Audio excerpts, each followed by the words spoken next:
baby, back at it again here in Atlantic City with New York Giants. Perry Williams here. Perry, Giants reunion today, bringing back the old school with some new school.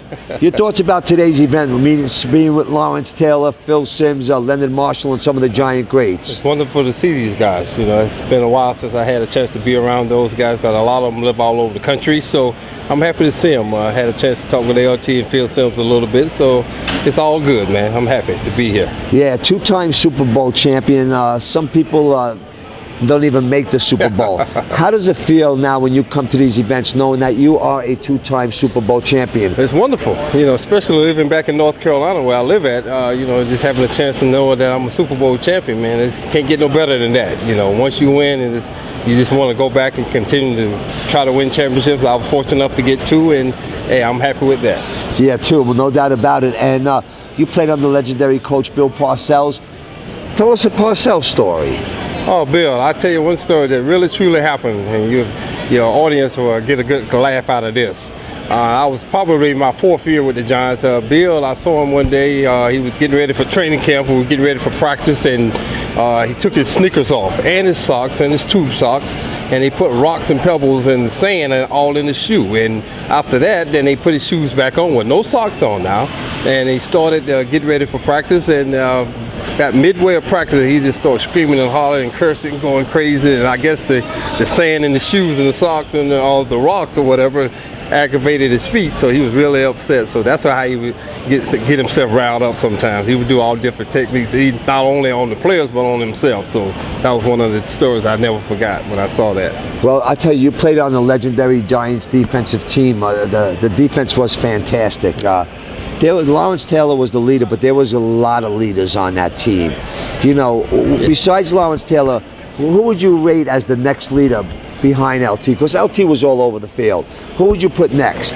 Well, I would tell you, flat, when I think about it, Carl Banks. Carl Banks, he was, blue chipper. I mean, he was an all-pro. He was a great player. Pepper Johnson. We just had a lot of great guys. Pepper Johnson, too. Yeah, great. Pepper Johnson, great player. I mean, I think about Mark Collins, the other cornerback that we had. Great cornerback, great competitor. We just had guys who wanted to play football and wanted to win games, and most importantly, wanted to win championships, and that's what we did. And that's my next question. Give me your greatest Super Bowl moment. Well, for me, the moment is the beginning of the game when they introduced the starting defense. And I was obviously introduced in 1987 in Pasadena, California, in the Rose Bowl. What a great feeling that was to know the state of North Carolina, my alma mater in North Carolina State, and then the Giant fans all over the world was able to see me run on that field. It was no better feeling in the world than that. Yeah, I mean, you're so proud inside, and it makes you feel good. And now we got the current Giants. Victor Cruz is back with Odell Beckham. Shepard from Oklahoma, they drafted. I think he's going to be a phenomenal receiver. What do you see the Giants this year? Well, I hope they win. They better win, first and foremost. It's all about winning around here. I mean, as you know, well, playing with the New York Giants in our era, we had guys who was winners, and we made it happen, and we made sure we made it happen. We all uplifted each other at all times, and I'll just continue to hope that will happen with the new coach and the uplifting. I hadn't had a chance to meet him. Obviously, I knew Tom Coughlin very well, but this new coach seemed like he's on the right track, and so he get these guys to play so they can win some games and win some championships. More importantly, get these fans across the nation happy about it. No doubt about it. Justin Tuck now, he's going into the Giants Ring of Honor this year. Okay. In case you didn't know, I'm breaking the news to you. Oh, okay. You fantastic. know, and then I have here. We talked to Leonard Marshall today, and that's a player who I believe should be in the Giants Ring of Honor. Well, I thought he was in. Well, he's not yet. Not yet. Okay. And what are they waiting for? Well, hopefully they get him in. This tape like this, John Mara see this, and the Tisch family, maybe they will get him inducted there. I mean, he deservedly so. He is a great player.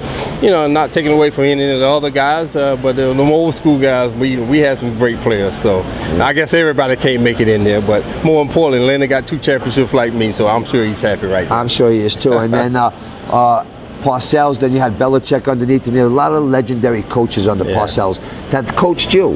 Yeah, right. Tell us some of the coaches that very fortunate, coached you there, besides Parcells. Big Tuna Parcells became the head coach my rookie year in '83, and so I grew my first 8 years with him.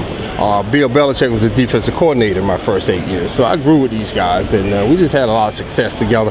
We had, obviously, we had Parcells and Belichick and Romeo Cannell, Tom Coughlin on the staff, what a Ron list. Earhart, and Lanny Fontaine, Lamar Leachman. I mean, I can go on and on and on. Charlie Weiss.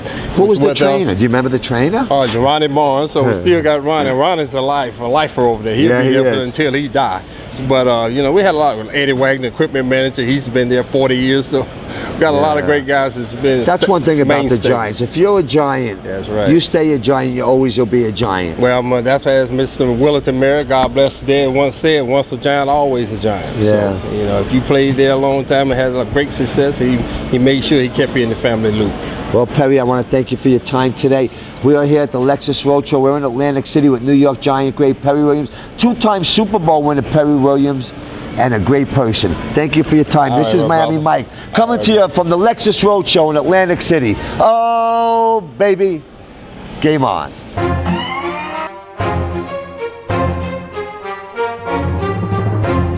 NFL Draft Bible on location.